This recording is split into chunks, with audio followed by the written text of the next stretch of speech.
My name is Erica. I am almost 50 years old. I am married. My husband's name is James. He is 53 years old. We have been married for 25 years. We have 2 children, 1 son and 1 daughter. They are adults now. They live their own lives. My husband is lazy, very lazy. He spends all his free time on the couch. He watches TV, drinks alcohol, and sleeps. That is his life. I sometimes call him a couch pumpkin. He never helps in the house. He never wants to go for a walk. He says, "I am tired. I need to rest. Leave me alone." And I do everything. I cook dinner. I clean the house. I wash dishes. I shop. I take care of the children.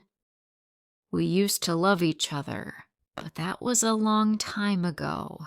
Now there is no love, no passion. We live together because of habit. I thought we would live like this forever. I thought, okay, we will grow old, have grandchildren, sit together in the kitchen, drink tea, and watch TV. But I was wrong. One Saturday morning, I wanted to go shopping. I opened the door. Then I remembered my card was in another jacket. I closed the door and started to search my pockets. Then I heard his voice from the living room. He said, "Yes, honey, I am listening to you." I froze. My heart beat very fast. My hands began to shake. I whispered to myself, "Honey." He never calls me honey. Never. I hate these names. Honey, bunny, kitty, baby, and so on. He never used them with me. I pressed my back to the wall and listened. My husband smiled and said, "Yes, darling. Tomorrow evening, I miss you too." I could not breathe. I almost dropped my jacket. My stomach hurt. I thought, he has a woman. He has a mistress. But how? He is too lazy to go out. When he finished the call, I walked into the living room. He was still holding the phone. He looked surprised. I asked him, "Who is this honey?" He went pale. He opened his mouth but said nothing. Then he said, She is my woman." My heart broke. I stared at him. My voice was loud. "Your woman? You mean your mistress?" He nodded. "Yes," he said. "Sometimes I see her." I laughed, but it was a sad laugh. You cannot fix a shelf. You cannot walk to the store and you can meet a mistress. How is this possible? He smiled and said, "She makes me feel alive." I felt pain in my chest. Tears came to my eyes. "Alive?" I said. "I gave you 25 years of my life. I cooked for you. I washed for you. I raised your children. And now you need another woman to feel alive." He looked away. "I am sorry, Erica," he said. I wiped my tears. "Call your honey," I said. "Tell her you are coming today. Not tomorrow. Today." He looked shocked. "What? Today?" he said. I said loudly, "Yes! Go to her. Run, jump, crawl. I don't care. Just go. I don't want you here."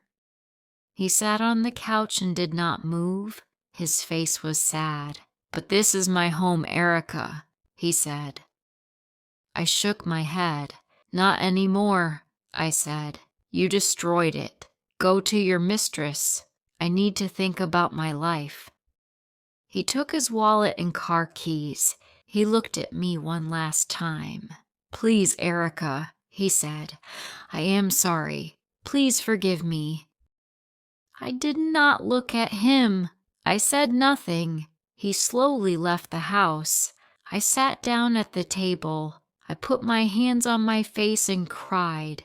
I felt sad. I felt hurt. I said to myself, 25 years and now this. What will I do? How will I live? I looked at the empty couch. It felt strange. For many years, he was always there. Now it was empty. I remembered when our children were small. We were young. We laughed. We made plans. And now nothing, just betrayal. But then I felt something new inside me, a little courage. I said to myself, I will divorce him. I will not live with a cheater. I will be free. I will start again. I took a deep breath. My eyes were full of tears, but I felt stronger. The next morning, I called my daughter. My voice shook. I told her everything. She said, "Mother, you are strong. You can leave him. You do not need a man like this. We love you." Her words gave me courage. That afternoon, I saw the mistress outside our house. She came to talk to my husband. My heart beat fast. My hands shook. I wanted to scream, but I stayed calm. I said, "Leave my husband. He's married to me. Do not see him again." She looked surprised. She said nothing. She walked away. My husband tried to explain. I ignored him. I was very angry. That evening we argued. I said, "You waste your life. You are lazy. You cheat on me. I cannot believe this." He said quietly, I am sorry." I shouted, "Sorry. Sorry does not fix everything. You betrayed me for years. You are selfish. You are not a good husband." He said nothing. I looked at him and cried. I cried for the lost years, for broken trust, for the man I loved once. I lived in the same house as my husband because I had nowhere to go. Both my children were married. I did not want to trouble them.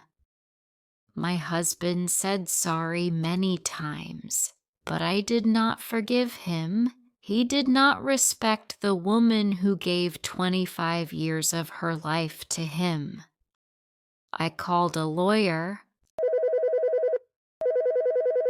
I learned about divorce. I learned about dividing property. My heart was nervous. My hands shook, but I knew I must do it. At night, I cried again. I cried for lost years. I cried for betrayal, but I smiled a little. I smiled because soon I will be free. The evening before the divorce, I sat alone with tea. I looked at the house. Everything seemed different. The TV, the couch, the quiet rooms. They reminded me of all the years I spent caring for everyone else. Now I realized it is my time. I can live for myself. I can do what I want. I can be happy. I can meet new people. I can travel. I will enjoy my life. I will not be afraid to love again. Even though I feel sad and lonely sometimes, I also feel hope. Life is not over. I can love myself. I can live again. It's never too late to start fresh and be happy on your own. If you were in Erica's place, what would you do? Would you forgive your husband and live with him, or would you leave him like Erica did? Tell your answers in the comments below. If you liked this story, please like, comment, share, and subscribe.